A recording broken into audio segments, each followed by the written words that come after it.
Muaz makan apa? Macam telur. Ha? Ni telur. Yang oranye ni. Ya, betul. Tahu awak suka makan durian? Sedap. Lagi? Elak. Sebab bau. Lagi?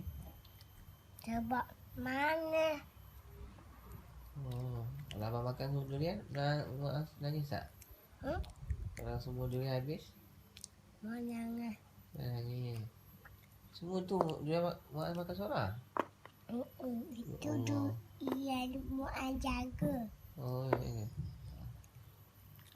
ya. Dah siap basuh tangan.